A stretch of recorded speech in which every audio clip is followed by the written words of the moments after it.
Good afternoon, ladies and gentlemen, and welcome to the Orion Distinguished Lecture.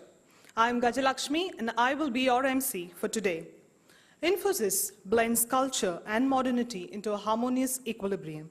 We Infosians are known for relentless pursuit of innovation, expanding industry frontiers, and consistent growth. There has always been introspection and scope for enhanced performance. We shall work smarter and faster than ever before in building tomorrow's enterprise. And in our pursuit of reaching unprecedented heights with thought-provoking leadership, we have the Orion Distinguished Lecture Series. Orion has always been a catalyst in encouraging innovation across Infosys. Orion is a thought leadership forum covering domain, technology, process, behavior, creativity, and innovation, operating at Chennai, DC, with a strong focus on not only shaping or honing the individual's thought leadership skills to serve the customers, but also to enable them to participate, share, and showcase their thought leadership in various industry forums more frequently. As a part of this program, we invite distinguished thought leaders from various industries to address Infosians. And today, we are happy to have in our midst a very eminent person. Dr. V.A. Shiva Ayyadurai, inventor of email, chairman and CEO, Cytosolve Incorporation, USA. V.A. Shiva Ayyadurai is a scientist, technologist, entrepreneur, and educator. In 1978, while a 14-year-old high school student, he invented email, the world's first email system, which was the full-scale emulation of the inter-office paper-based email system, for which he was awarded the first US copyright for email. He is a Fulbright Scholar, a Lemelson MIT Awards finalist, and a recipient of the Westinghouse Science Talent Honors Award, and holds 4 degrees from MIT. Born in Bombay, India, V.A. Shiva moved to America in 1970 at the age of 7. He completed his secondary school education at Livingston High School. He pursued his bachelor's, dual master's, and doctoral degrees at MIT, spanning the fields of electrical engineering, computer science, media, arts and sciences, applied mechanics, and systems biology.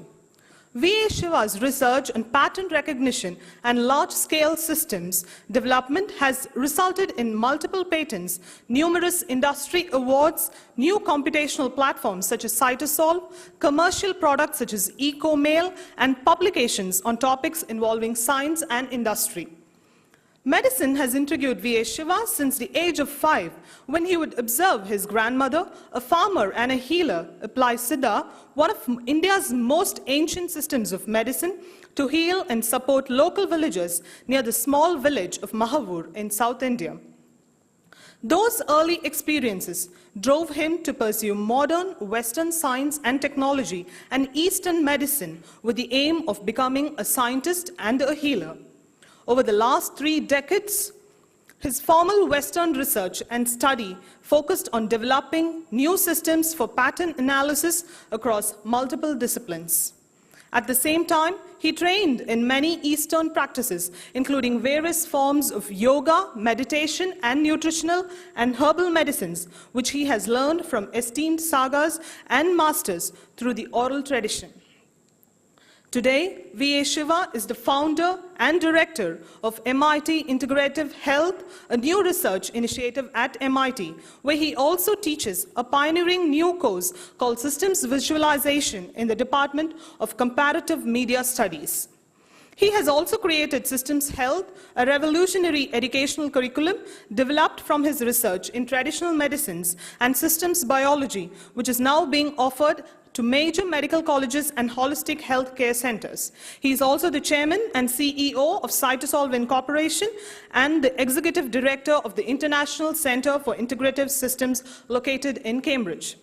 As an entrepreneur, he has started and successfully grown several startup companies. In 1992, he created a program for the White House to automatically analyze and sort incoming emails from US citizens to President Bill Clinton, which was the foundation for his company EcoMail Inc. Ecomail Inc. achieved a market valuation of nearly $200 million. He has appeared in several prominent publications, including the MI Technology Review, Wall Street Journal, New York Times, NBC News, USA Today, as well as other major media platforms. He has also authored books about the Internet and early social media, namely Arts and the Internet Publicity Guide, respectively. V.A. Shiva continues his passion for entrepreneurialism as Managing Director of General Interactive, a venture incubator that cultivates, mentors, and funds new startups in various areas, including rural healthcare, media, biotechnology, and information technology, among others. He has launched Innovation Corps, which fuels innovation among teenagers worldwide. He serves as a consultant to CEOs and executive managers at Fortune 1000 companies, as well as government organizations such as the United States Postal Service, Office of the Inspector General. V.A. Shiva is a member of Sigma Xi, Eta Kappa Nu, and Tau Beta Pi. He supports the Shanti Foundation, which raises money to provide scholarships for education of orphaned girls. He is also a supporter of various arts and non-profit organizations, including the Guggenheim Museum, Very Special Arts, National Public Radio, and the National Geographic Society. He enjoys yoga, travel, tennis, animals, art, and architecture. We are indeed honored to have you with us, sir. I also take great pleasure in extending a warm welcome to all Infosians gathered here and at all other locations.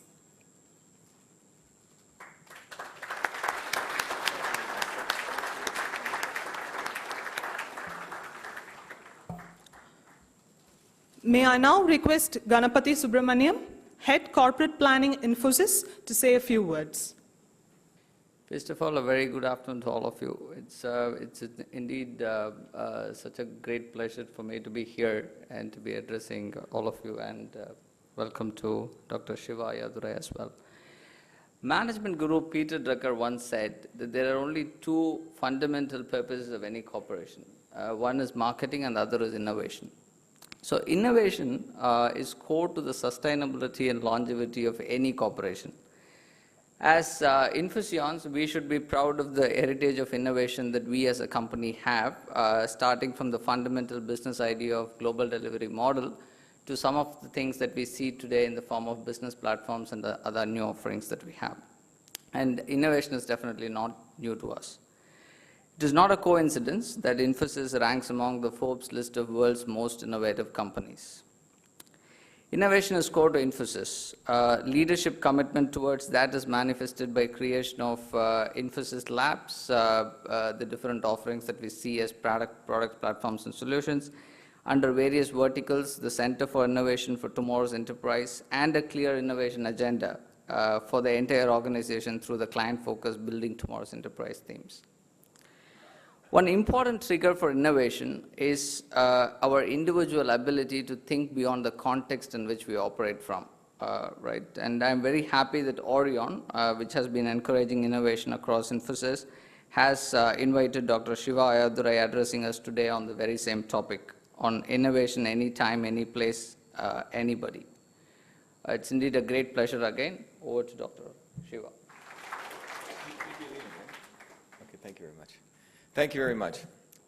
It's a great pleasure to be here, particularly, I've been speaking over the last month to a lot of students, organizations, colleges, but it's really great to be among Indians who are actually technologists in India and to share what I believe is hopefully a small but perhaps an inspiring message that should help all of you on a very personal note to hopefully look at the opportunities of what it means to innovate and what we can do in India. So that's what I want to share with you. So if I can get across to you over the next, how much time do I have? Do I have about 1 hour? Okay, and we have half an hour questions, right?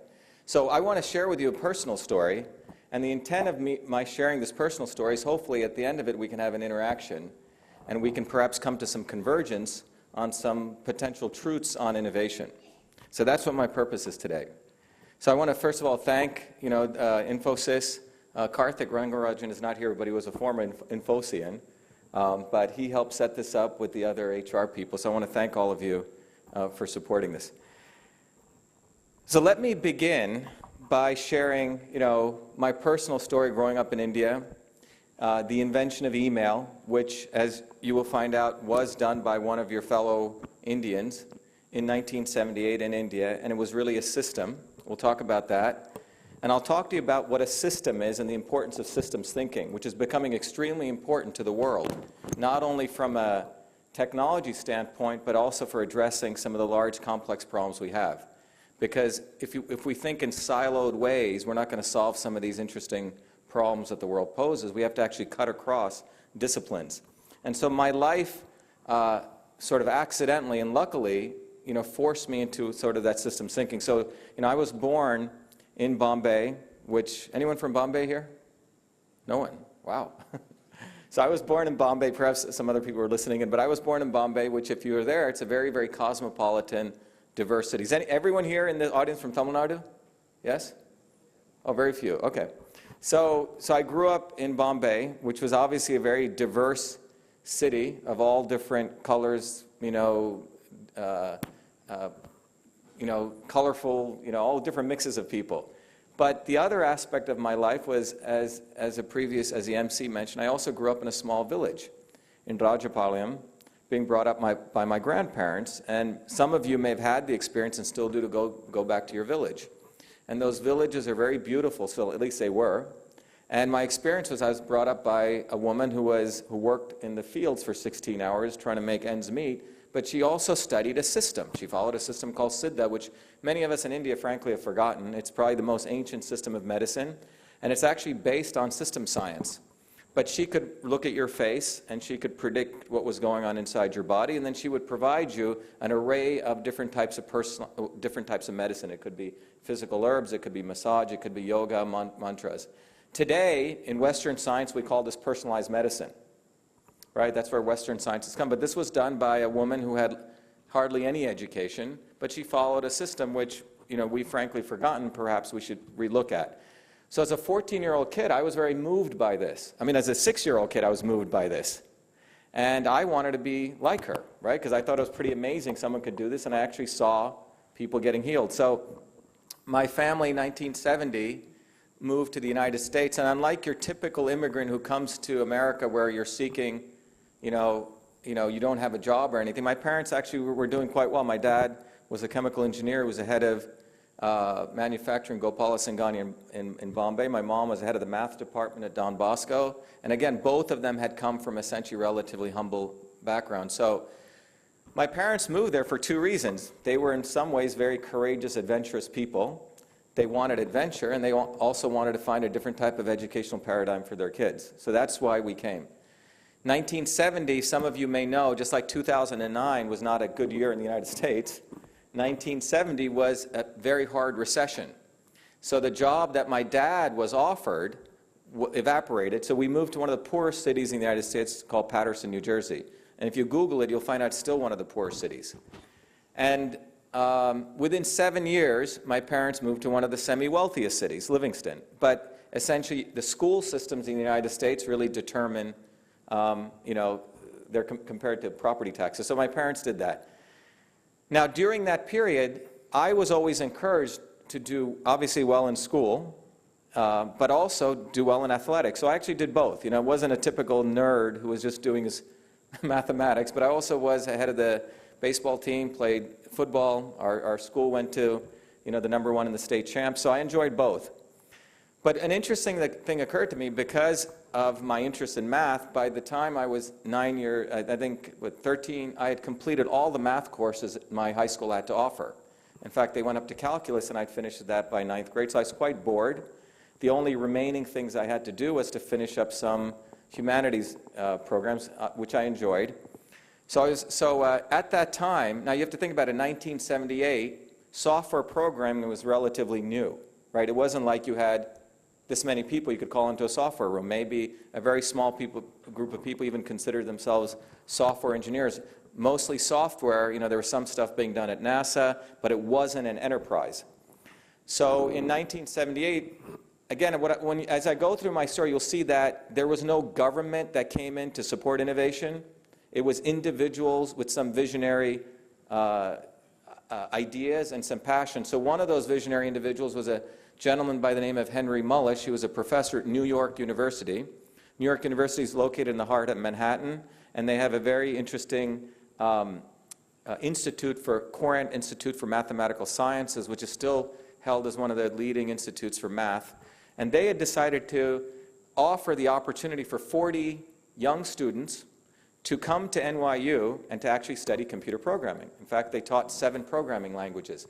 Today you use Java, some of you probably writing low-level code in C, but in those days they did Fortran, COBOL. Anyone know any of these languages? PL1, right? Snowball. These were old languages, symbolic languages. So 40 students were selected. I was one of them, the only Indian, the only one, the youngest, because you were only allowed to have 16 or 17. I got an exception. So I was this 14-year-old kid who would take a bus to New Jersey, the main train station, take a train. This is around 5 in the morning and end up in New York at around 7. Walk through Greenwich Park, which was a highly interesting park, a lot of crime. People would ask you, do you want to try before you buy? Referring to drugs. And that was the environment New York was in those days. So here was this young Indian kid who walked through, and I went there at 8 a.m., used to leave at 8 p.m., 8 weeks, and in this very immersive environment, we learned 7 programming languages. Graduated at the top of the class, finished this program, was very bored, and my parents were concerned that I wanted to drop out. So this is where sort of luck had it. So my mom, was the one that sort of opened some of these doors for me. She was I know there's not a lot of women here, but there is a few, which is good. But my mom was, was far advanced for her time at the time. She, in the 1940s, went and got a statistics degree a master's degree in statistics when women weren't supposed to get educated. She went at night and got computer programming knowledge. And so she was a systems analyst at a relatively small 3-campus medical school called the University of Medicine and Dentistry of New Jersey, UMDNJ, in Newark, not New York, N-E-W-A-R-K. I say that because Gopi had reminded me people get confused, but Newark, New Jersey. Now, if you've been to Newark, anyone been to the United States? Anyone been to Newark? You have, right? You have? So Newark is in a predominantly African-American neighborhood, a lot of ghettos, and in that medium is this medical college. It has 3 campuses, one in Newark, one in Piscataway, and then one in New Brunswick. And so in that campus, my mom introduced me to a gentleman, again, another visionary, another person who thought out of the box, called Les Michelson. If you saw Les, he was a brilliant physicist out of Brookhaven. The university had given him the opportunity to start a small computer lab. And Les's view was that every piece of software that got created in his lab should be bulletproof, which means rock solid. It should run without any failure. But pretty high vision, right, back in 1978. And another thing, it should be user-friendly. Okay? So this is a guy thinking in 1978 about those. So he's, I think, about 35 at the time. He sees this 14-year-old kid.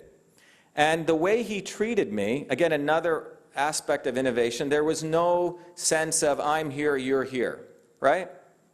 Unlike, which I'll share with you what I experienced at CSIR, which some of you may have read online, there was no sense of feudalism, right? You work for me, and I'm going to tell you what to do.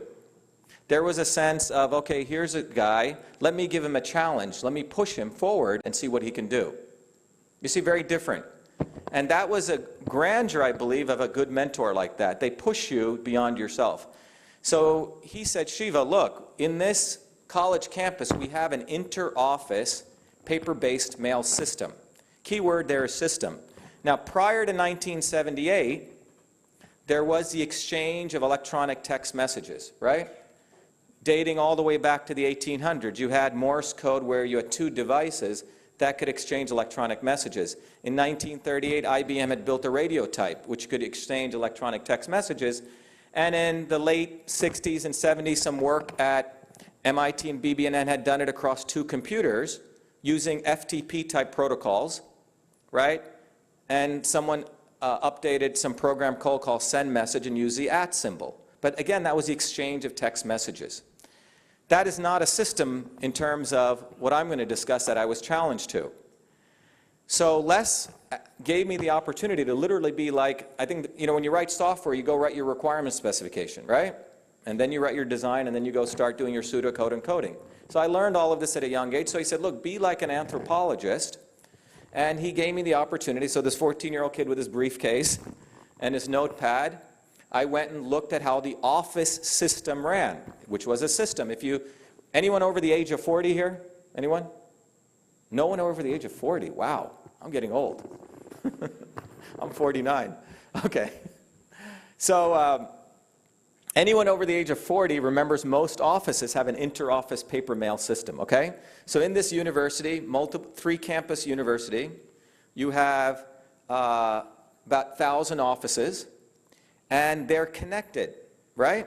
Not through SMS, not through Twitter, not through Facebook, not through email, right? They're connected through what's called an inter-office mail system, paper mail system.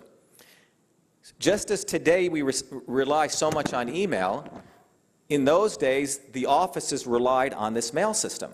And if you didn't have this mail system, the various components, you could not operate the office. So let's look at that system. So if you went into a small office, they had a secretary who had a typewriter. On that typewriter, she had paper. And I'm going to describe this. Hopefully don't be insulted by the simplicity, because I want to emphasize the components of these systems. We take them for granted today. So that system was a typewriter, which had paper. Sometimes she had a thing called carbon paper, which we'd stick between two pieces of paper and would write a carbon copy, CC, right? Sometimes you did a carbon copy and you wouldn't put the person's name. That was called a blind carbon copy. She had folders, literally metal or plastic or wooden folders. One was called an inbox, where literally mail came in. Another folder was called an outbox. Another folder was called drafts. Sometimes behind her, she had walls of larger file folders where she would archive things, some with locks, some without locks, security, no security. She had a trash bin. She had sometimes very complicated address books. Remember, this was an institution. Some people were divided into groups, pharmacologists, surgeons, etc. So it was a very complicated filing system to even maintain these address books. There was a mailman who would come in and pick up the mail. Sometimes he did return receipt. Everyone seen return receipt on email, where you would get a little check off and then you would know that your mail got delivered, and that was a special delivery. You had to pay more for that. There was paper clips. Sometimes you attached x-rays. Anyway, I'm giving you these details, and if you go on this site we built after this controversy hit called inventorofemail.com, I listed all my notes which were submitted to the Smithsonian. So there were probably about 50 to 100 of these components. But the important point is you needed all of these components to make this system operational. If you didn't have the inbox, that was the end of the system. Got it? You had to have return receipt, because some people want to return receipt. You had to have your address book. So we made a list of those requirements, and the mission was to convert that to the electronic, emulate that, the electronic emulation of that. Not just the exchange of text messages, but the electronic emulation. We didn't need the internet, by the way, for that. We didn't need the ARPANET. There's no reason for any of that. We had our own protocols. We connected the campuses. We had our wide area network. We created our own database system. And above this, I created the first electronic version of the inter-office paper-based mail system. And I called that system EMAIL, email, a term that had never been used before, a term that today we may think is obvious, but in fact it was a very weird term. I didn't even know how to pronounce it. I thought I should call it EMAL. It was a very weird term. And the reason I say the term was weird, and the reason I came up with it, was in the Fortran language at that time. The RTE4 operating system only allowed 5-character program names. You were allowed to have 6-character variable names, not like Java today where you can have uppercase, lowercase. Everything had to be in uppercase. In fact, when the controversy hit, some of these guys said, oh, uppercase email is not lowercase email. As Noam Chomsky said, no one in the world has ever called uppercase car different than lowercase car, all right? But anyway, it was called email.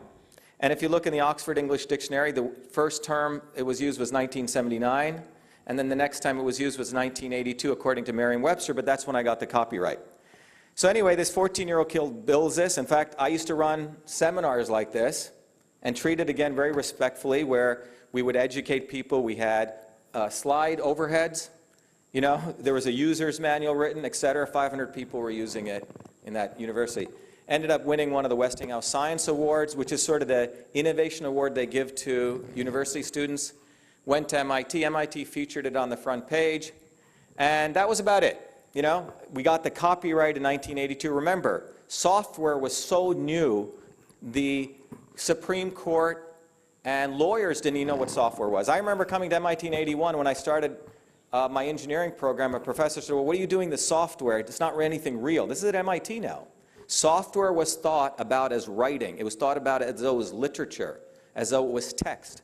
So the 1976 copyright law, in fact, did not even recognize software. It was only until 1980 could you copyright software. That was a way to protect software. Only in the mid-1990s did software patents come about. So it was only in 1981. I used to be the president of the MIT freshman student body. I was having dinner with the MIT president, Paul Gray, and he said, Shiva, it's unfortunate the Supreme Court doesn't allow us to protect software algorithms through patent, but you should copyright it. That's why I submitted the copyright, and I got the copyright in 1982, email, computer program for electronic mail system. So that's the history of email. Now, we in India, and we as, I know me growing up as a South Indian, we're not taught to promote, you know? We're taught to do good work and you move forward. So there's no interest in self-promotion. Was I interested? We would have done more things. You know, there were some newspaper clippings. It did appear in the MIT front page, as I mentioned. So that was my first introduction to systems, except my grandmother's introduction, who followed a Siddha system, right? But it was a system. But the important point is a system is not just, in this case, the exchange of text messages. You guys follow what I'm saying? Yes? It's a system of all these parts. And that email came out of the office environment, not out of these guys who are trying to do military stuff exchanging text messages. So that happens. I come to MIT. And my view, when I came to MIT, I was pretty, not burned out, but I actually didn't even want to go to college, frankly. I was tired. So when I came to MIT, I was interested in other systems. I was interested in political systems. Why were there rich? Why were there poor? Why were there these archaic ways of running the world? So I studied, I wanted to understand why there was a caste system, right? Very controversial topic today in India. And so I studied with Noam Chomsky. Anyone heard of Noam Chomsky? Chomsky's he's like the Einstein of linguistics. He's been a very he's one of the 5 institute professors at MIT. Next to Jesus Christ, he's the most cited living intellectual. So I had the chance to study with Noam, and I studied political systems. After that, I studied pattern recognition systems, but I was very interested in complex systems. Finished my undergraduate. We started a company in graphic design, which we sold to IBM Lotus. Came back to MIT, was very interested in scientific visualization. Ended up studying at the Media Lab, did a degree in applied mechanics. In the middle of that, as was mentioned earlier, again, separate from email in '78, this is '93 now, the White House was receiving lots of inbound email. I just happened to not be able to get away from email.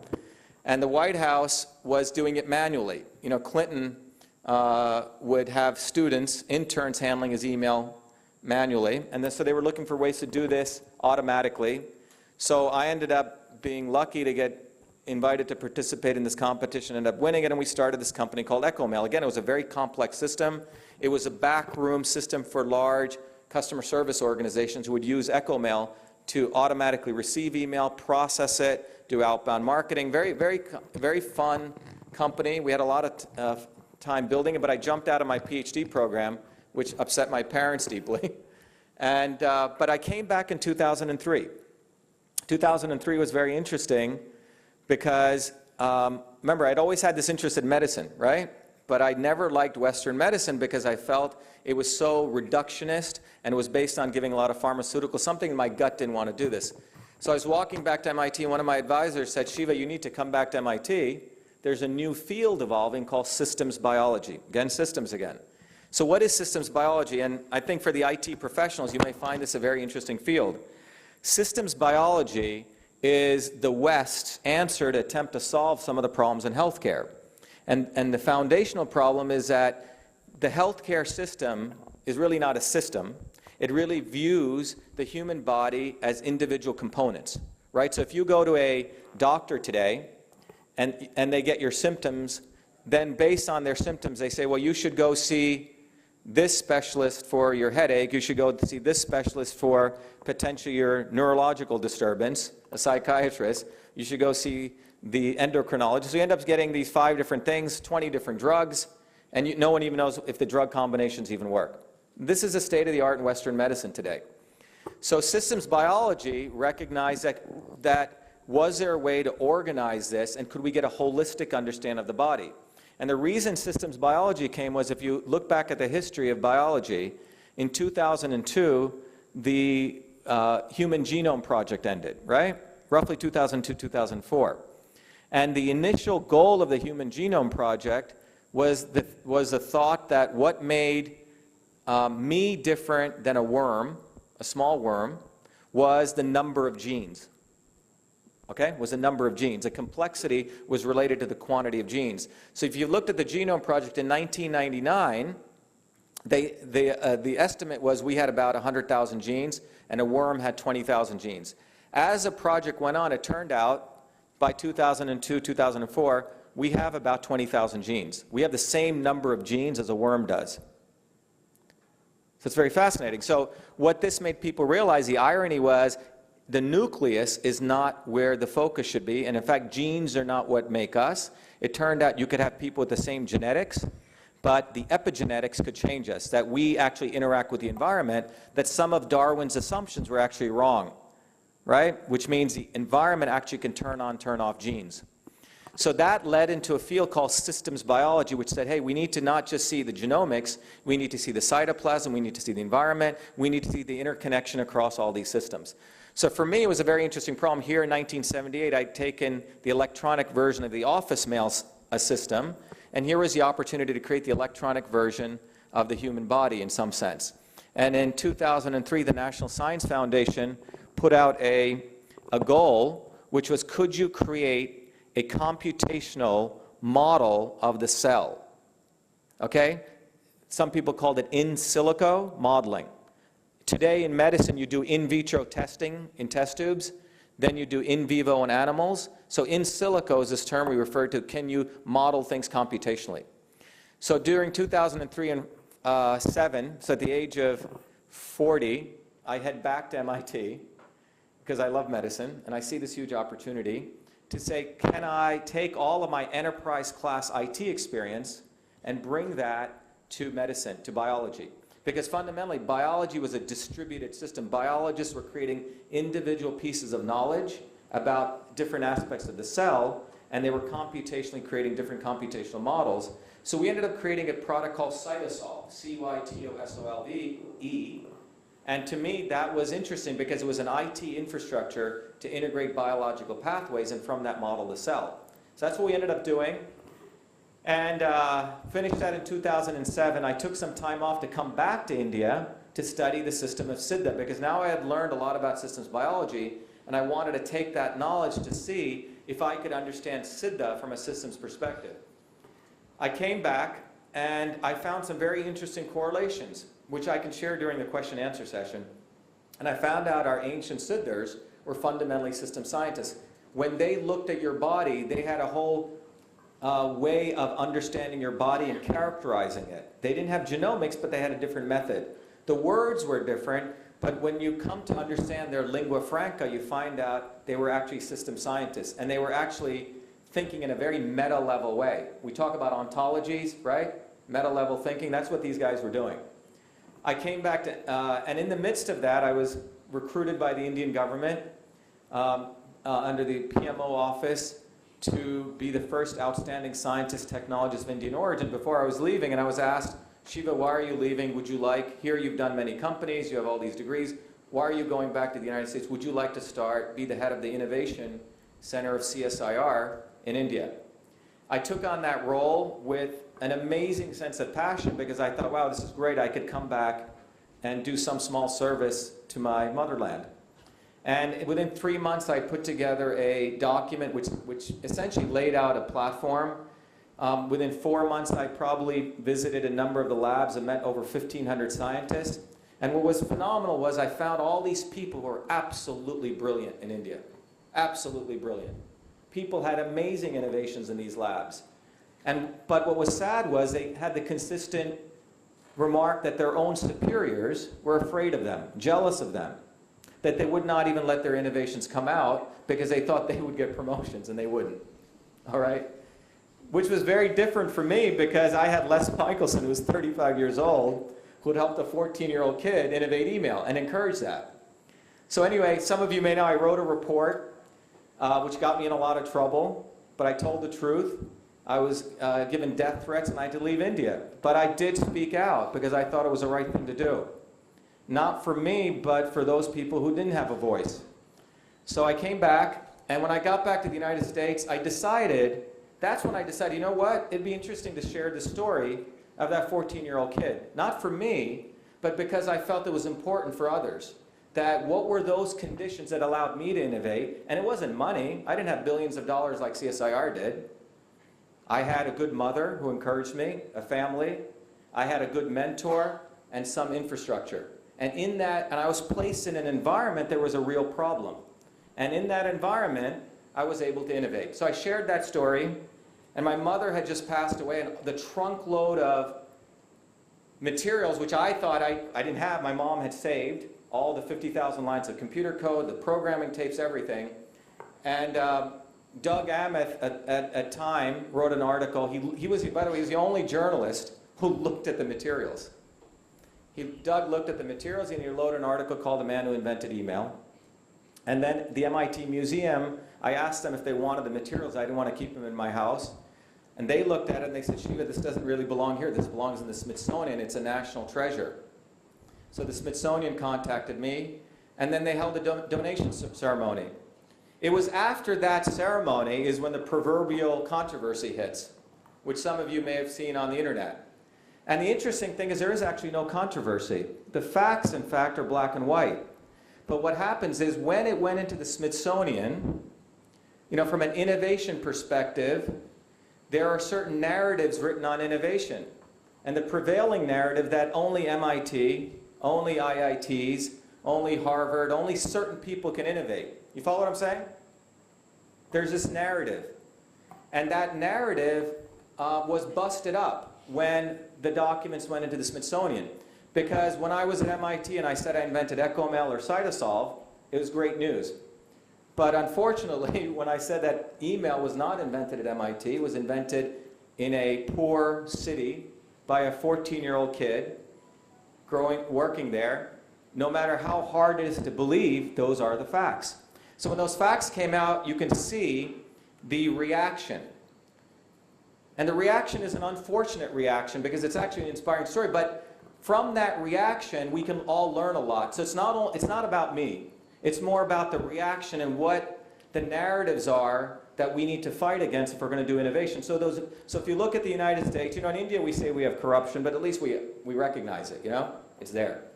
In the United States there's corruption, but it's very sophisticated, okay? Very sophisticated. And that corruption is between large companies who fund large academic research to write narratives. And you can see this in many fields. So in this case, a $32 billion company called Raytheon, a military contractor, buys, by the way, missile sales are going down, so they decide to get into the cyber warfare, cybersecurity industry. So they buy a company called BB&N. BB&N in 2000 started repositioning itself as innovators. In fact, you can go to their website. And they had said their guy invented email. Okay, when he did some good work, used the @ symbol, which they promoted heavily, wrote about 15, 20 lines of code, good job, but it was the exchange of text messages. It was in the system. He didn't call it email. In fact, in December of 1977, an article was written by David Crocker, who had attacked me, where he clearly, and we found this article, and David didn't know what to do about it after he found it. He forgot he'd written it. In December of 1977, he said, he as being a messaging pioneer in December 1977, said, we have no intention to build the interorganizational mail system. It is too complicated, it is impossible. And the reason was they weren't in the office environment. They were in this very sort of techie protocol environment. But the point is, when this innovation came out, when you have large companies who have vested interests and they position themselves as innovators around the brand of email, that story really shook up the world.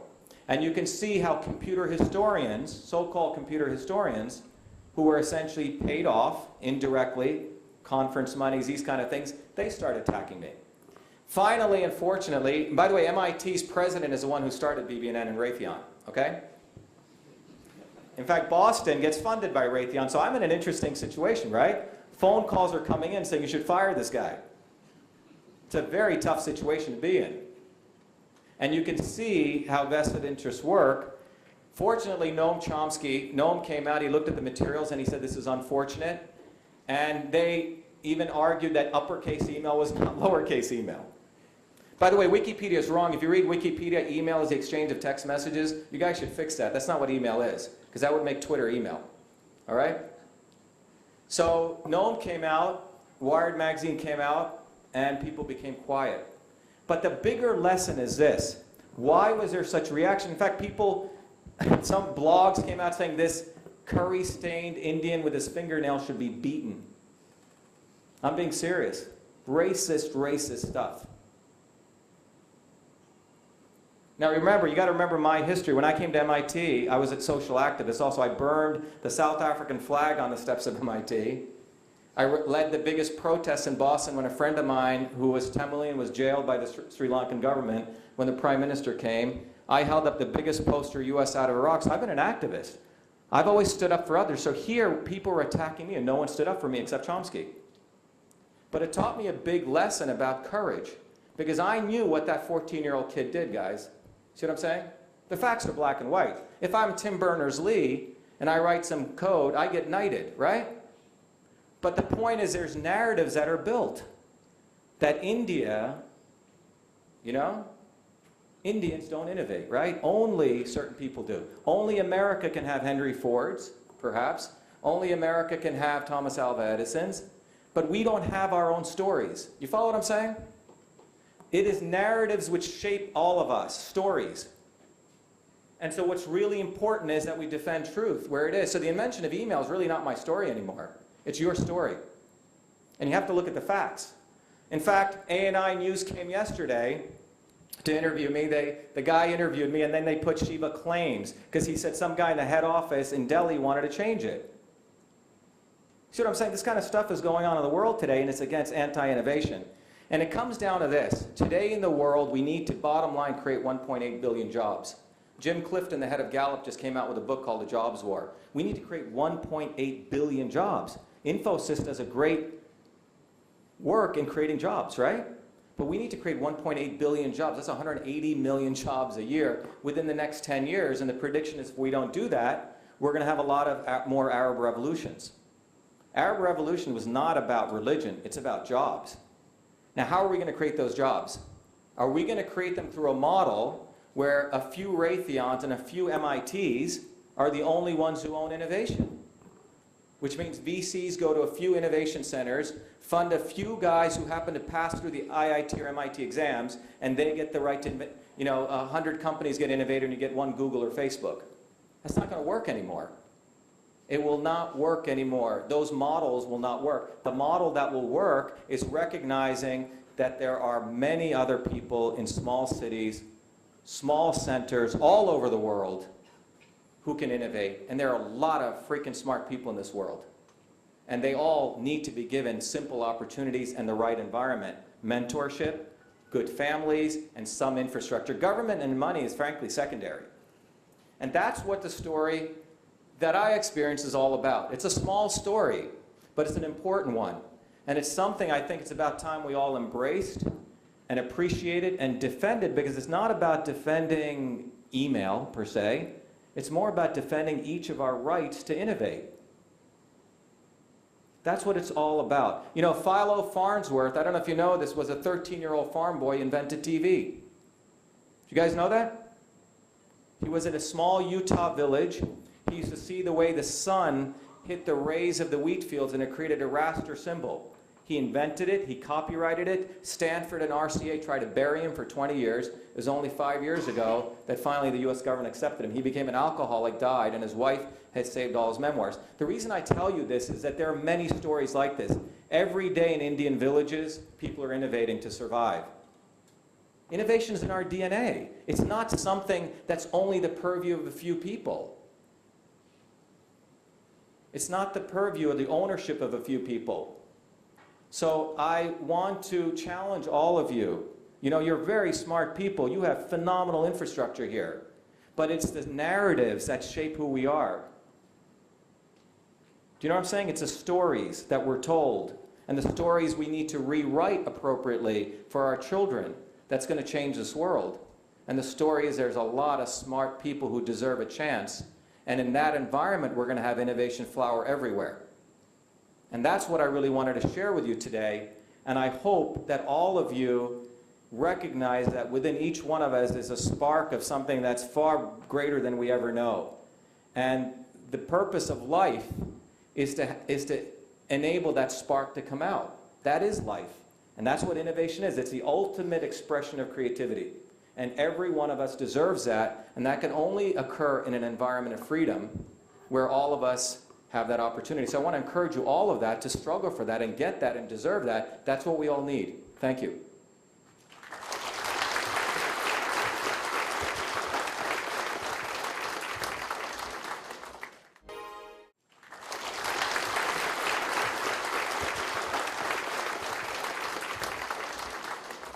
Do you want to take some questions? Question answer? Don't be shy. I'm sure everyone of us here are proud of your achievement, whatever you have told, being an Indian. I am more proud to say that I am also from Rajapalayam. I see. That's good. Thank you. I want to know more about your spiritual side, which helps in the innovation and in leading the life. In the introduction, they mentioned about your spiritual side. I'm sure it will help in our day-to-day life and in innovation as well. Sure. Well, you're asking a very deeply personal question, but since I offered to be very personal, I'll share it with you because I think it's probably the most important aspect of life. So when I came back to India, I can give you a long story, but I grew up in a very interesting family where my great-grandfather was also a farmer, but he would go into these trances, and when he left, he literally called everyone together, went into Padmasana, and he said, "I'm leaving," and he left. Okay?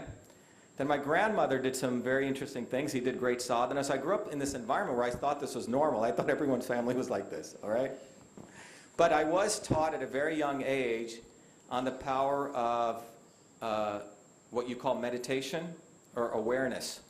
See, in Western science, we're taught that there's a difference between the observed and the observer, right? There's a Heisenberg uncertainty principle which shows that there's always an error. But Western science works reasonably well. Now, the Eastern Siddhars, we took a different approach. We became witnesses to that entire process. That's what meditation lets you do, to build a different aspect of understanding. So I learned at a very young age to meditate, but also more importantly, to visualize. There's many techniques. You see the ancient system of Siddha, there's 7 chakras, and each one of those, if you want to think about it as a software architecture, you think about it as a 7-tiered architecture, okay? And each architecture is running on different, not OSs, but different types of programming languages, okay? And each of those architectures, you have to supply different types of methodologies to access and use. Got it? So our ancient systems of Siddha, they did that. But ultimately, what happened was, if you look at yoga, it's a very interesting system. There's a lot of people who do yoga, some people who do yoga, or there's a set of people who do yoga who are really not very nice people, okay? I don't know if you've seen this, right? They do yoga, but they're really mean to everyone else. But anyway, the point is that the ancient systems, if you actually study them, they didn't never say to just do one form of yoga, just to do asanas, right? Or just to focus on the third eye. Ultimately, if you look at most forms of yoga that come up until the Sankaracharya movement, ultimately they say among those 7 chakras, the most important one was the heart chakra, right? Bhakti and devotion and serving others. So that's something I believe in, and so I was trained in many of these techniques, but ultimately, the ultimate yoga, you can go meditate, great thing, very healthy, I encourage everyone to do it, but the ultimate thing is, what do we do for our fellow people? That's the ultimate yoga. It's the ultimate spirituality. So I am a deep believer that each one of us is connected to everyone else in energetic ways that we don't even know. In fact, science is now proving we have things called empathetic neurons, that if I see a spider climb on you, you ever feel it on yourself? Yes? You know what I'm saying? So we have these empathy. Human beings are actually designed to be actually highly empathetic human beings. We're not designed to actually be competitive.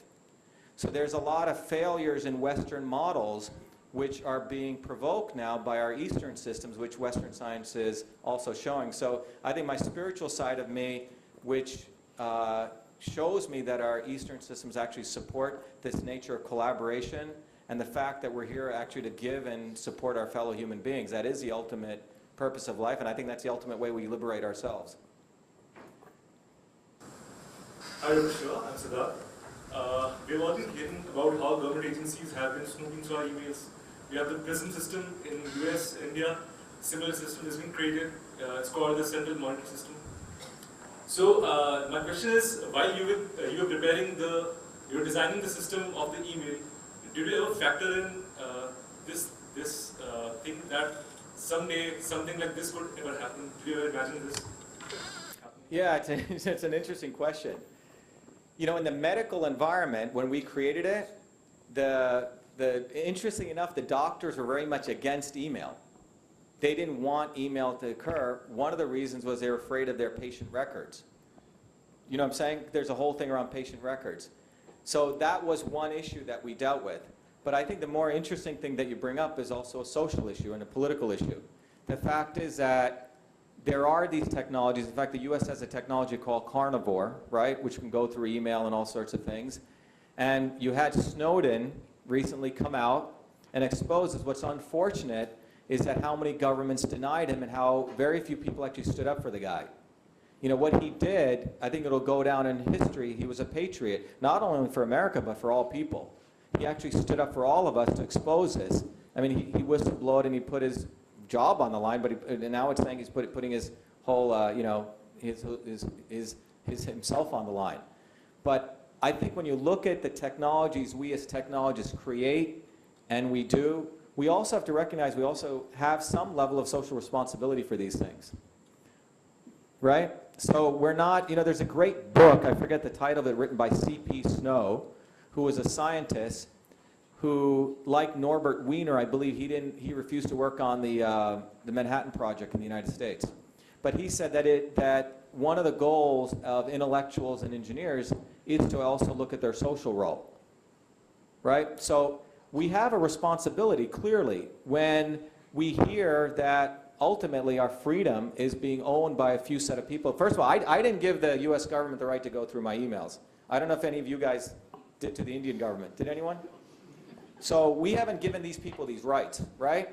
So I think we live in a very, very interesting age where we live in these two extremes. We live on the verge of extreme fascism, right? Where governments can completely own us, 500 people run the world. And we also have this opportunity that more people are being educated, more people have access to actually speak our voice. You're seeing that in other countries, and I think we need to see the same thing in India. I think 50% of India is now below the age of 25. 70% is below the age of 40.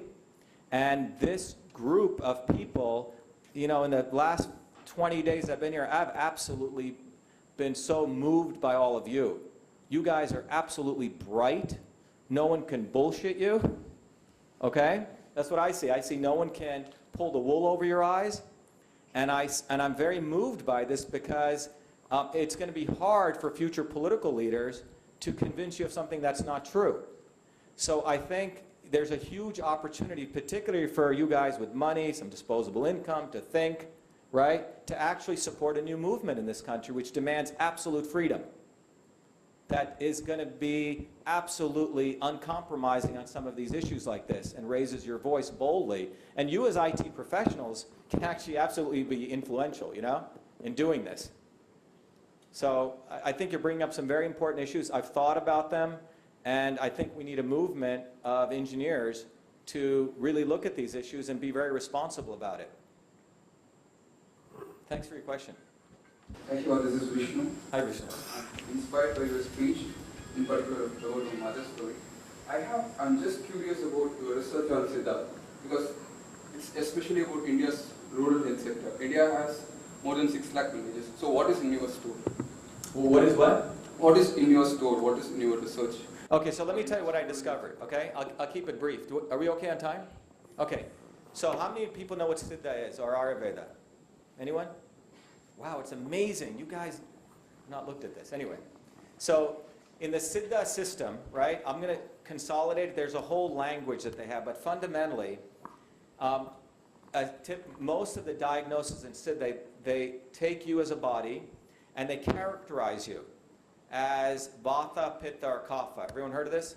Vata, Pitta, or Kapha, right? And based on that characterization, then they say these foods are good for you, these are bad for you, etc., right? Now the problem is if you go ask a Siddha scientist, what is Vata, Pitta, Kapha? They can't explain it to you. So the Western people say, oh, these guys are just doing some witchcraft, some magic, we're not going to buy it, right? That's what happened. So I spent the last 30 years of my life trying to figure out what is Vata, Pitta, and Kapha. So let me ask, and I'll tell you what that answer is. I'm going to tell you a 13-week course in 2 minutes. But this is what it is. Because you guys are all engineers, everyone's an engineer here, right? In every system in the universe, there are 3 components that we learn in systems theory, if you study systems theory. Those 3 components, one of the components is called transport, or I/O, input, output, motion, right? Input, output, the movement. That's a meta-level concept, transport, right? So in your computer, you have the keyboard and the display, input, output. Phenomena, transport. The other concept all systems have is called conversion, right? Everything has conversion. Your CPU, right, takes information in, it does some conversion, and you get conversion. Your digestive system converts. Your diesel generator that you have, which unfortunately needs to run sometimes, takes fuel and you convert, it does transduction. The eyeball converts. There's a process of conversion. The third process every system has is called storage, okay, or structure, like the structural elements of this building here. Store us, right? Right? Or the storage element of a battery stores energy. You see, there's always 3 aspects of all systems. Well, guess what Vata, Pitta, and Kapha actually are? Vata, Pitta, and Kapha are actually transport, conversion, and storage. Very simple. These ancient Siddhas were system scientists. When they looked at you, they were characterizing your system type or your natural system state. So they're characterizing your body, but they were doing it as a system. So that's why they characterized an herb. If they saw caffeine or coffee, they would say it's high Vata, right? High transport. Because what happens when you drink coffee? It causes more motion. So this is a summary of it. So I put this together when I got back into a 13-part lecture series. I essentially found this bridge that I could explain to the Western world what Eastern meant, coming at it using engineering systems theory. So I put this together into a course series called Systems Health. I ran it at MIT, and we had 100 to 200 students showing up every night, Thursday night. We did it as a lecture series, MDs, PhDs, and it became very successful. We organized that into a online curriculum called Systems Health, which you can actually access, and we've given it now to medical schools. So the idea is now the Western world can appreciate Siddha from a perspective of engineering systems theory, because it just makes it absolutely clear. So that's one of the things I've done. In addition to that, we've taken this concepts and actually put it into understanding the Siddha herbs and testing it with cytosolve so we could actually create new drugs and new nutraceuticals at a much lower cost using the Siddha approaches. Does that answer your question? Okay. Do you want to take questions from elsewhere? Any other location? Do you have questions? Hello, this is from Chennai shows. Yes, you're able to hear us? Yeah, we can hear you. Dr. Shiva, my name is Manoj. Hi, Manoj. I have hi sir. I have a small question. Like I can see that you are more interested towards the system biology, and we being software engineers, how do you think what kind of role we can play in implementing our knowledge into systems biology, and what things we should know in terms of systems biology to implement the already knowledge that we have to bring up something new, or what kind of role do you think we can play as software engineers into systems biology? Yeah, that's a great question. So first of all, the opportunities in systems biology for software engineers are absolutely infinite. Let me tell you why. what's going on right now, so what's happened is, first of all, let's look at what is biology, right? Biology, unlike physics or engineering, is an experimental science. In engineering and physics, you have first principles, F equals ma, E equals mc squared, using, by the way, the Latin term for this is called ab initio, first principles. So in other fields, you use first principles. You can use F equals ma, and you can pretty much figure out how to build a bridge, right? Or how to design a rocket. But you don't know how to, there are no fundamental laws for designing the human being as of yet. So what happens is biology is fundamentally an experimental science. Every second, new papers are being published by biologists, right? And biology, from a software, if you want to look at it as a software model, it's highly multi-tiered, okay? People work on multiple scales. So there are people who study in small research groups just one gene, okay, at the genomic level, or one molecule, or the crystal structure of one molecule at another level. Then people study how two molecules interact. That's a different layer. Then other people study how multiple molecules interact. That's called molecular pathways. Then other people study particular cells.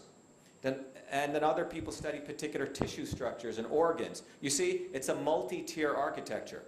At each of those levels, there's different papers being published, different pieces of knowledge.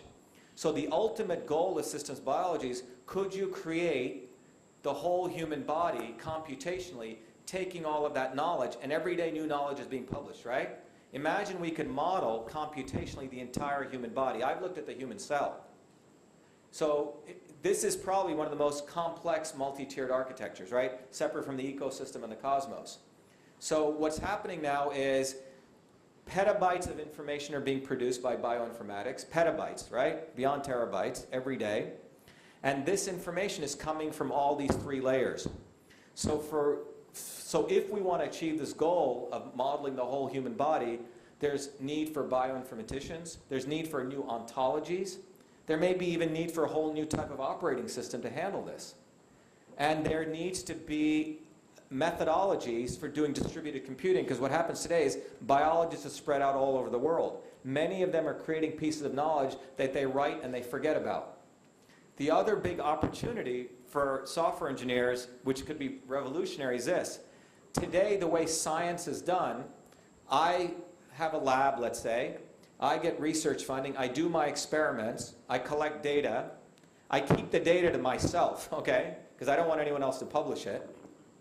That's the way the model is driven, because you want to get tenure, let's say.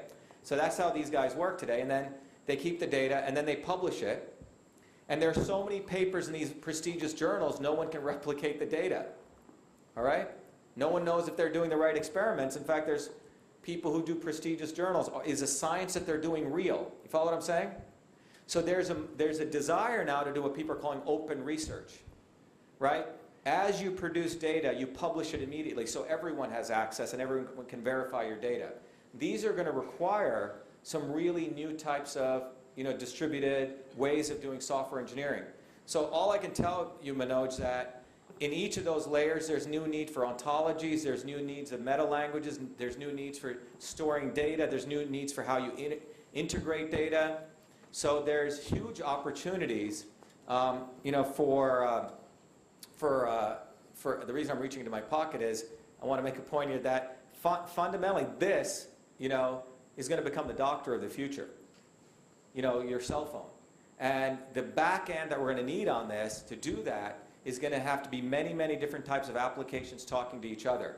So all I can tell you is that I think most engineers will actually love biology, so if you have a chance to take some biology courses, do it, because you'll find it fascinating, it'll deepen your knowledge, but you'll see, you study these biological systems, and they're fascinating, they're actually engineering systems. Hello. Hello, sir. Yes, how are you? Hi, my name is Ajay. My question was about the role innovation plays in maybe shaping a country's economy. So if I compare US today versus India, right? So would you attribute the progress that United States has made purely based on innovation, or do you think there are other factors? So I think your question is what are the conditions that the US has that's different than India? Is that? Yeah. Okay. Yeah, and will innovation be the answer to, in India's progress as well? Yeah, it's a good question. So, look, many of these questions need to be always answered in the historical context. All of you guys are software engineers, right? When you have a bug, what do? You go. I think most of you are encouraged in probably your tracking systems to go try to find the root cause, right? Yes? I assume that's what your engineers tell your customers want, right? I'm sure many of you have been on these customer calls. We want to know what the root cause is, right?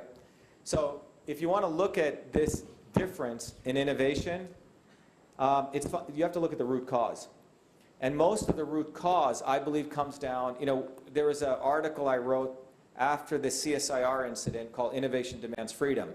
And in that article, the subtitle was Why America Innovates and India May Not.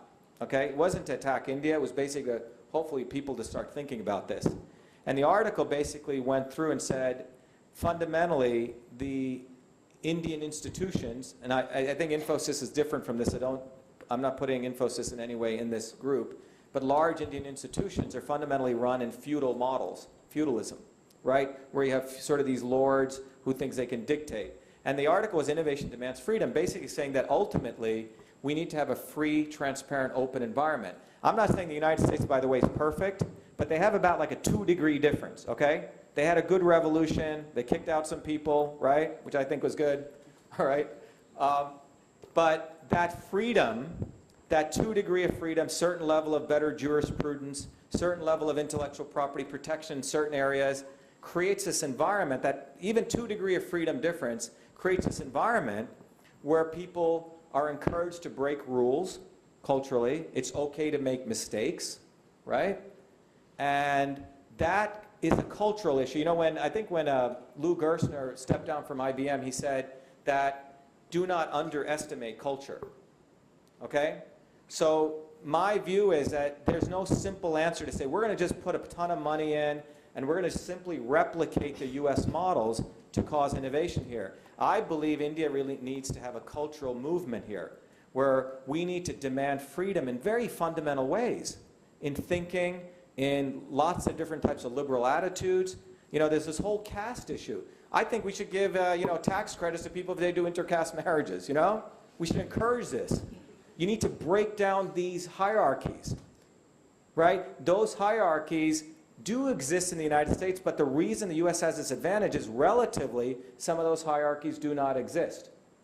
And I know this may be hard to accept, but that is a fact. If we can have a cultural movement, and I think now that you have people with some income who can think freely, you guys are really essentially the front end of that. So all I can tell you is that cultural difference is what provides the U.S. This capability, this ability to think and this freedom. And I think people should demand that freedom because I think that freedom is what leads to innovation. You can't just create innovation overnight. That's why I think China will also have problems in doing this. There's some fundamentals there culturally that don't exist. Again, this is my opinion, but it comes from a feeling that culture is very, very important. Shiva, I have a follow-up question. Sure. Whatever you said now. I have been an avid follower of innovation. I have interacted with Vijay Govindaraj and Hamsa and people like that, and I've also listened to you now.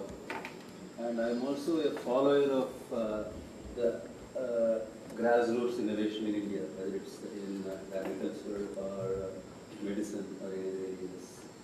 A lot of things happen in India, whether it is within CSIR. I had the fortune of working in one of the units, CSI for some time. A lot of things happen, but where we lack is not just the freedom or anything, the finishing touch. Like you have been successful in converting some of your ideas into a business proposition which could spin off the company. But in India, what happens is those people, apart from angel investors who can give money, the finishing touch to make it into a viable product, because the end goal for all of us is also to make some money. Yeah. It doesn't happen, and that is where India seems to lack what happens in US or the rest of the world. What do you think is the root cause for this? Yeah, no, I think you bring up a good question. So one of this, I actually have a solution for this that I want to prototype, and we're going to launch it actually in India end of August. I called it Innovation Corps. Let me tell you what we want to do. Here would be, imagine this success. In a year from now, we could take 12 young people, 14 through 17, 18 through 21.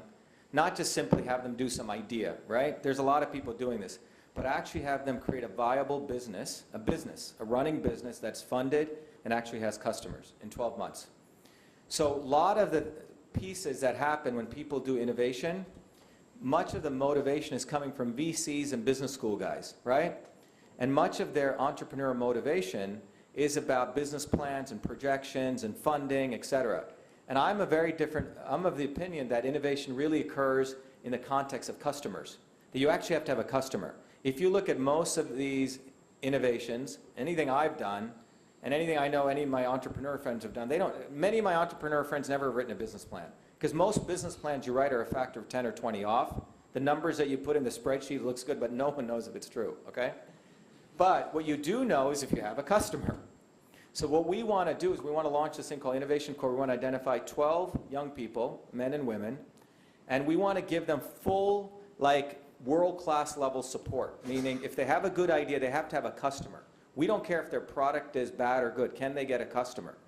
If they get a customer, we want to give them legal support. In fact, we're going to have a Harvard lawyer help them. So they get the best legal support in the world. We want to give them accounting support. Then we want to give them a business mentor. And in that environment, let them actually create a business, an actual business that's, figures out the accounting issues, the legal issues, takes a customer and actually services them. Even if the customer hates the product, our view is you learn a ton from an angry customer, which I'm sure people learn, right, with customers. The more angry customers you get, you actually, complain as a gift. So our model is to do that, and if they can handle a customer, let them handle 3 customers, and let them then scale and get it funded. So I think the finishing touches are, where is the emphasis? Is the emphasis about just getting an idea, getting it funded, or is it actually work with a customer and get a product out where you learn a lot? So that's the experiment I'd like to do. And I think from my own experience, when you have customers, it gives that, I think as you say, a finishing touch, because it forces the entrepreneur to have to be very honest. Because now you have to learn how to sell the product, how to package it, how to deliver it, and you have to deal with complaints and issues up front. So this is something we're going to launch on August 30th. And we'd like to, next August 30th, I'd like to come back here and have 12 students here, all of who started 12 businesses. All have been funded, and they actually have a product or service. So to me, that would be, what I call success. Now, are they all going to be successful? That's a different question. But the fact that they've gone through that, the 12 of them, I think they're going to have a rich experience, which is going to make them very successful in anything else they do after that. I don't know if that answers your question. Just curious, these 12 entrepreneurs, which areas? Is it? Anything. I don't care. Look, sometimes even doing a simple service, takes a lot of effort. People underestimate how much it takes to serve a customer, right? I mean, people think about Indian companies, oh, they're just bringing engineers here. And I mean, the amount of effort it takes to get a customer, build them properly, service them, make sure they're happy, do follow-up calls, surveys. I mean, there's a lot of work you have to do on the front end. And then get customer references, so then they give you better references. These are all the other things that are never put into this equation. I think if you may be referring to these finishing touches, they're equally important as a product. I have another question on your current area of interest or passion. You also spoke about it, 3 nadis, the Pittam, Vadam, Kapha, Yeah. and the combination of these, the right combination, which is the Mula Nadi, which is the fundamental of Siddha. Yeah. And basically, I also go to a Siddha doctor, and based on the pulse, which is the Nadi, you can find out whether your Pittam is bad or your Vadam is bad based on that. But do you think, and the medicines are a solution to most of these problems, is in herbs or the native, basically available bio-regeneratable resources. Why can't we make it popular around the world? Why is it not growing in interest? Yeah, so that's a great question. So, look, how are we doing on time? I can. Okay, so it's a very good question. I think just to repeat the question, the issue is we have these systems in India which have existed for thousands of years. We know they work, right? But why aren't they more popular? Well, there's 2 reasons for this, right? One is, if you get back to the earlier reason I talked about, there's these systems of power, right? So for example, when Siddha and Ayurvedic formulations came out and they were starting to get popular, you suddenly started seeing sudden warnings in the United States. Siddha and Ayurveda carry heavy metals. Okay? Beware. So you have a $1 trillion pharmaceutical industry, $1 trillion, which has built this entire system on this open systems model. They find a synthetic drug, they take it through this process, 13 years, $5 billion to produce one synthetic drug. They put tremendous amounts of marketing behind it. If anyone who's at medical school, my sister is an MD. She went to Harvard Medical School. She said at her graduation, the graduation dinner is sponsored by a pharmaceutical company. Okay? The trips to the Bahamas are sponsored by the pharmaceutical company. Okay? She said by the time you're a doctor, you don't even know what drug you're giving, because a sales guy knows more biochemistry than the purchasing agent at the hospital. Okay? But this is a reality. I'm telling you, this is reality, right? So when this is a $1 trillion industry, so if you're saying, oh, you know what, I have a solution for dengue fever, which by the way there is, which costs nothing. Now this hurts a lot of people's wallets. Not a lot of people, a finite set of people's wallets. So these large multi-billion-dollar companies actively fund research to attack these systems of medicine. So that's one part that's going on. It's not a conspiracy theory. It's just what they do in the norm. This is what I call sophisticated corruption. The other aspect of this is this, that we in India, right, and also from a technology standpoint, have not been able to prove this through evidence-based knowledge, because the history of most of our Siddha stuff is, father passed it to son, kept very secret, right? It was not producible. These are our own faults. When we did Cytosolve, my subversive reason to do Cytosolve, yes, we're creating this drug. The only reason we're doing this is just to show the pharmaceutical guys that we can match them one-on-one, that we can get a drug out to market faster than they can. But the reason for the Cytosolve infrastructure is we can literally model now, mechanistically, diabetes, cancer, with molecular pathways. With that infrastructure, we're now able to take different nutraceuticals, different herbs, and we're actually able to show their combination and their effects scientifically. So what we want to do is we want to use this infrastructure to look at our ancient Siddha Vaidyams, and we have the for-profit version of our business, but we're actually going to create a consumer version, where we're going to offer it online so you can actually come and test these combinations and prove whether they work or not, almost like an independent consumer reports version. So that's one thing we're doing. The other thing is we're about to release a product called Your Body, Your System, which presents Siddha, but from the Western lingua franca. So people can use it on their iPhone, so they can ask a certain set of questions. It can figure out their prakriti, and it can actually propose them different types of supplements, things that are appropriate for them. So those are the ways that we're doing it. Again, you asked, I think Manoj asked about using IT technology. There's amazing ways if we use our own rich body of knowledge that we have here, we can convert them to applications and products. And I think this is what I mean. This is the kind of innovation that we already have, that the West doesn't have, that we can bring to market. The other piece that I want to let you know on this Nadi, everyone know what the Nadi is? Right? It's the pulse, right? There's a very interesting paper that just came out that was published in Proceedings of the National Academy of Sciences about 4 years ago. The prevailing theory, we have nerves in our body, right? The Hodgkin-Huxley model said that how nerves communicate is through what? Anyone know? Electrical impulses, right? Yes?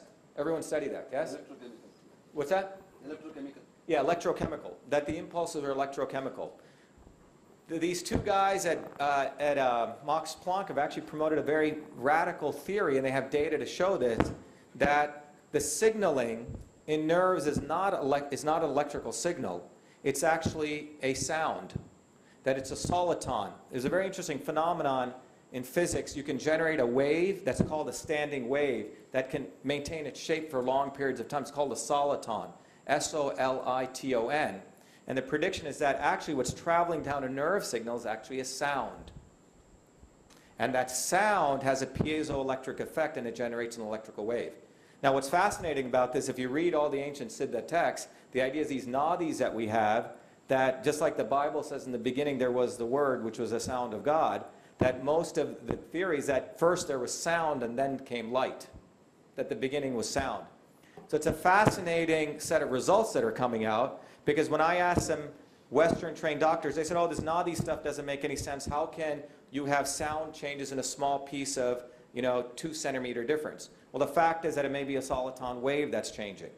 But anyway, the point I'm making is that we need to relook at our own science. And the unfortunate thing, it's in these different words. So part of it is, to answer your question, there's always these language issues. And if we can decipher it, we can build applications, we can build tools. I think we get our science out to more people in very sophisticated ways. They don't have to seem hocus pocus. Yes. Yeah, we can hear you. If I see the total number of journal articles published, 32% of them are published by the US-based authors, and 8% by Chinese, and 0.3% by Indian. Is the amount of the research so low in India that prevents the publication of these papers, or is there some other reason? Yes, good question. Well, do you know how many PhDs India produces every year? India produces very few PhDs, right? We don't encourage people to do, sort of scientific research per se. The idea is because the market forces are really here to serve outside interests, we produce engineers, right? The economic forces really produce engineers to service outside companies, right? That's how you get placements in colleges. Someone has to do a significant, really be dedicated to want to go do PhD level research. So at the foundational level, there's very few PhDs we actually produce in India. So that's one of the main reasons. Now, if you look at the number of, now what would be an interesting statistic is to look at those 30% of papers that are published in the United States, how many of them are done by Indians? Okay? And I would venture to say that you would probably see a very different number. Okay? Because when you go outside, there are other forces. The United States recognizes that if you do basic research, you actually get a competitive advantage, right? So we haven't recognized that in India yet. So our people leave and they go to the US and they do fundamental research. Out of that fundamental research comes new technologies. Out of that technologies, you get intellectual property. Out of that intellectual property, you get people venturing and doing businesses. But that's really the pipeline.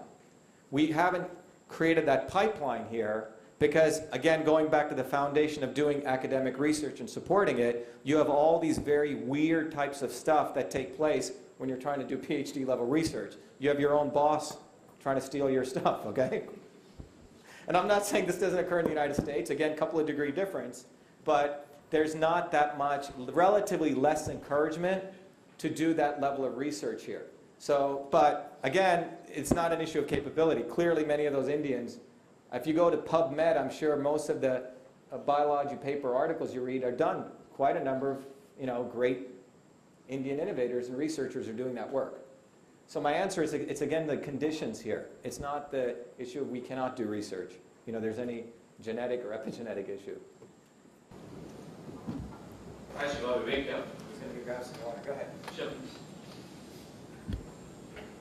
So one of the things that is very noticeable when your bio was read out, and as well when you were talking your little story, was that different fields in which you had deep interest in as you were actually growing up.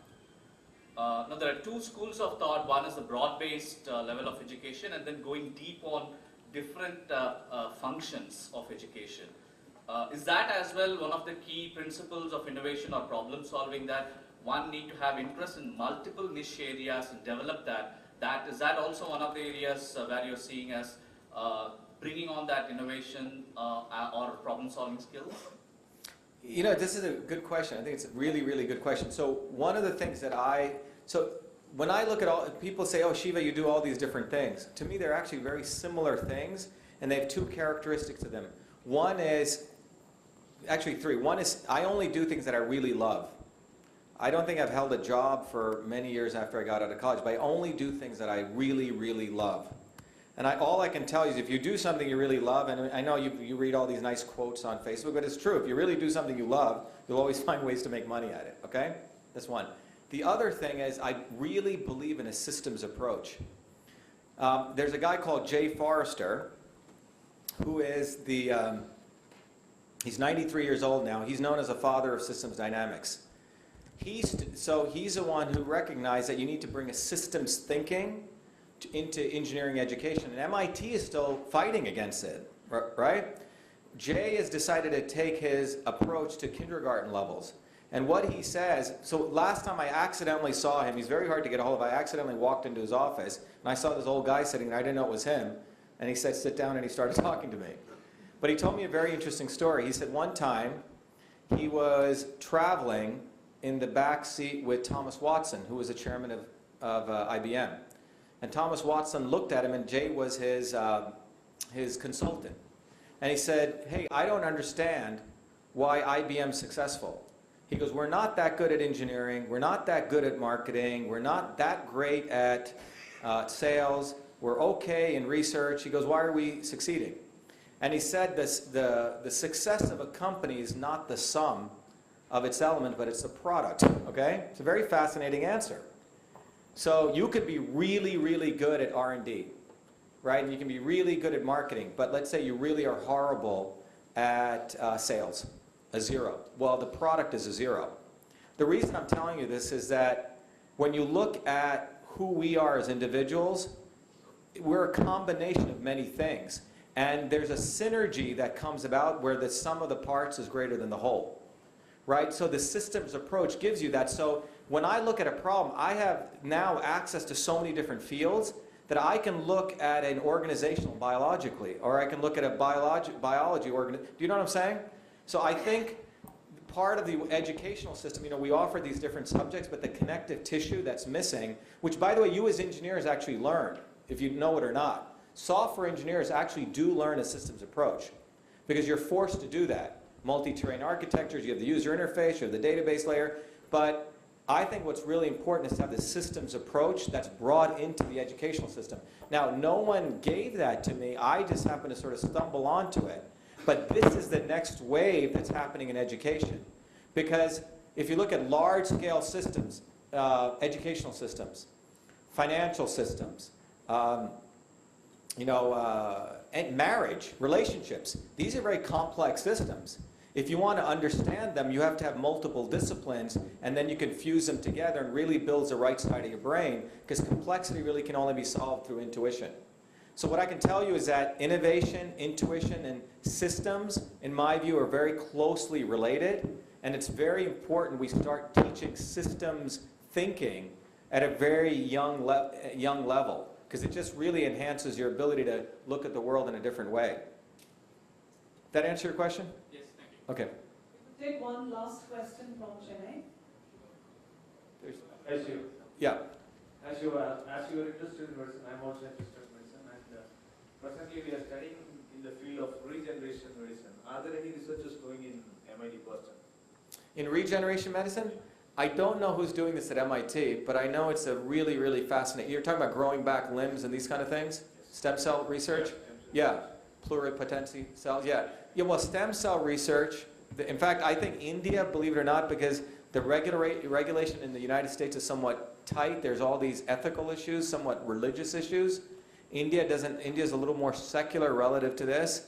So I think some very interesting areas of research have actually come out of India, frankly, if we're allowed to do some things. But regeneration research is going to be a fascinating field. There's a guy called Aubrey de Grey. I don't know if you guys know this guy. He's actually a computer scientist. To the earlier people who were wondering what you can do, he was a software engineer, a computer scientist working at Cambridge. What Aubrey did was he went and read the last 80 years of research on anti-aging, and regeneration. 80 years, he read every paper. He was not a biologist, he was a computer scientist, software engineer. Does this deal with telomerase gene? That's one of it. What he found was that there were 7 factors that cause aging. 7 factors. And so what he predicted was that over the next 300 years, we would actually solve all of those 7 problems through engineering. And that he published a paper. Now, Proceedings of the National Academy of Sciences is a reasonably, decent peer-reviewed journal. The maximum age that they thought a human being could live was 200 years. He put the number as 5,000 years. It got published, okay? It did get published. But the point is, he has said that we are moving at such a pace that if you can live for the next 50 years, you'll be able to live for the next 300 years, and once you do that, you'll be able to live for another 5,000 years. Because he's saying a lot of the technologies that cause aging will be solved through engineering, like nanotechnology, regeneration research, etc. So it's a very, very fascinating field, but again, there's a need for a lot of computer science in that field, because you have to do modeling, there's a need for a lot of data collection, right, etc. Are we... for the third and final time, this will be the last question. I saw one of my friends from Bangalore. Okay, we'll take that last question from Bangalore. Hello, can you hear me? Yeah, loud and clear. Please go on.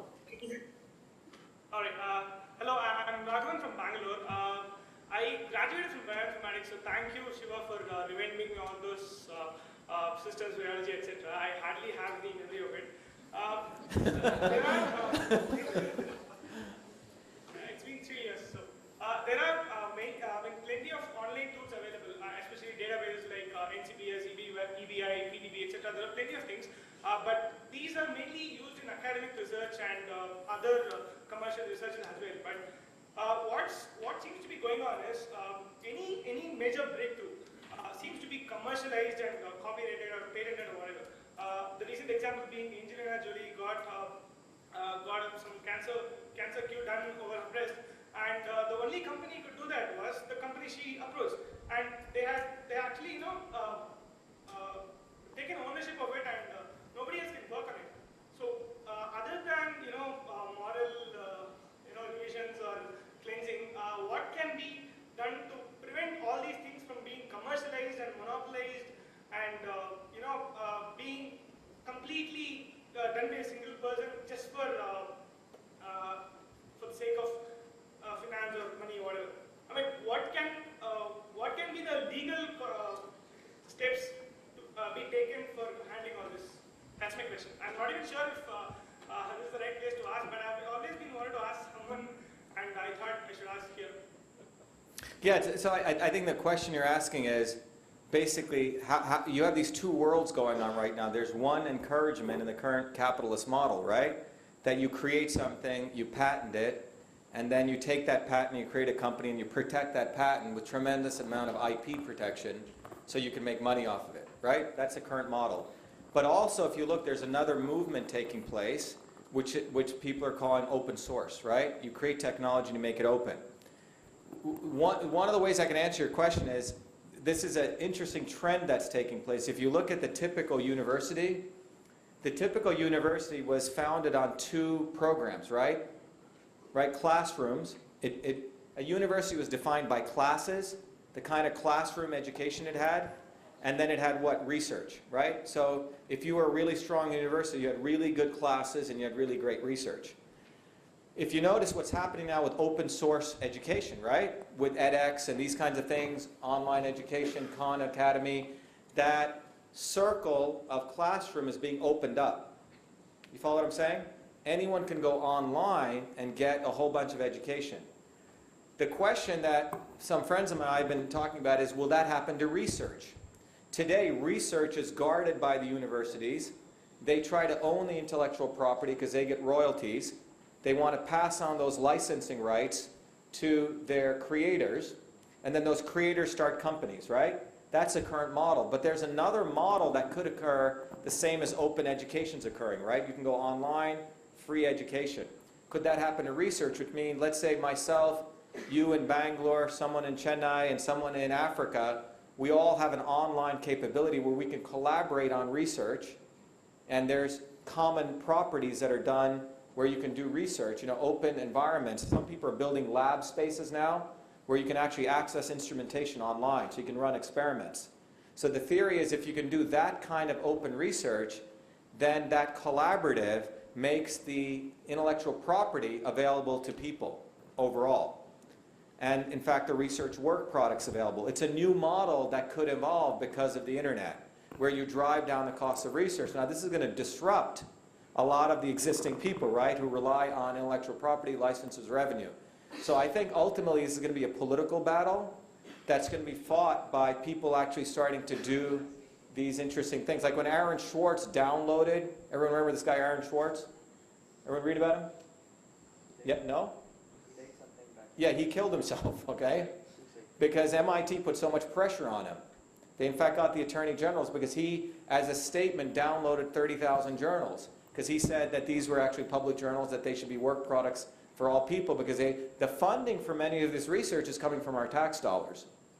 And this is a very long debate, but I personally happen to stand on the side, if it's funded by public dollars, it should go back to the public with some nominal level for the creator. But this is really a political question, and it's really going to be decided by all of you. Some of you here may want to create new technologies to support open research, like that's been done for open software. So these are opportunities, again, for us as engineers. Is that the last question? Yes? So I think what I want to end by saying is, I'm really, really pleased to be here. I really appreciate the opportunity to speak to you, and I'm very honored to be among such a great group of people. You guys are extremely bright, you guys are very sophisticated in your questions, and the opportunities that you have in front of you is just phenomenal. So if you guys can come together and like you said, in local ways solve these, think always about dealing with the customer, servicing the customer as the end product, which you have to do at Infosys anyway, because the customer ultimately pays all of our bills here, that's going to always keep us honest and keep us on the road to really innovate really good products, because we have to actually solve real problems. So I want to encourage you all to do that. And again, thank you again for this opportunity to speak with you. Thank you.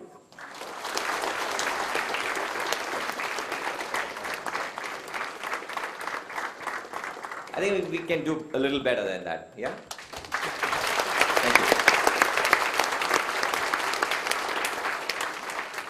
No, before thanking Dr. Shiva, I think it's only right for us to thank one of our ex-Infosys who is currently based in the US, Karthik. I think he's not with Infosys, but I've never seen a passionate Infosys than him. He was the one who contacted me over Facebook roughly about 3 months back, and he sent me a brief profile of this gentleman. Frankly speaking, before that, I pardon my ignorance, I really didn't know that such a personality even exists. So he said, you should read about him. And he said, Sujit, the moment I get to hear that he's going to travel to Chennai, please get him to our campus to come and talk. So it was Karthik Rangarajan, who's currently based in the US, who facilitated this entire meeting. And thank you so much for accepting. And for the audience who are sitting here, if you thought Dr. Shiva was bubbling with energy, this is the third lecture for the day. I think he started with GT Aloha School in Neelankarai, then had a roughly about an hour to hour and a half lecture at the Satyabama University. And this is the third lecture, and I don't know whether he's planning for any more lectures through the day. I think there is some secret about it.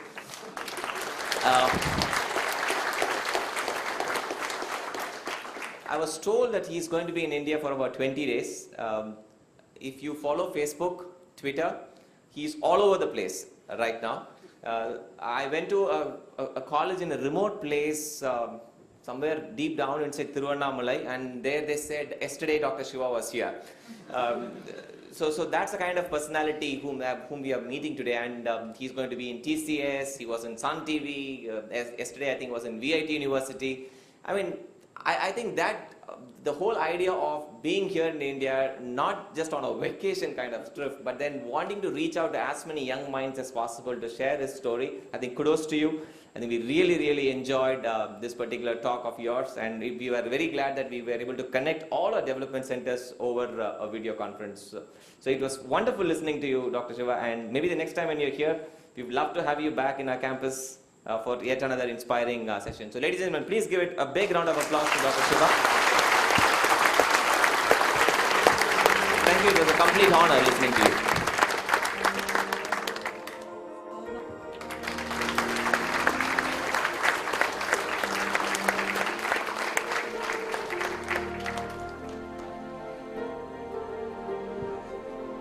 He's an amateur photographer. Yeah, thank you, Raghav. Thank you, ladies and gentlemen. You can exit through both the doors, left and right.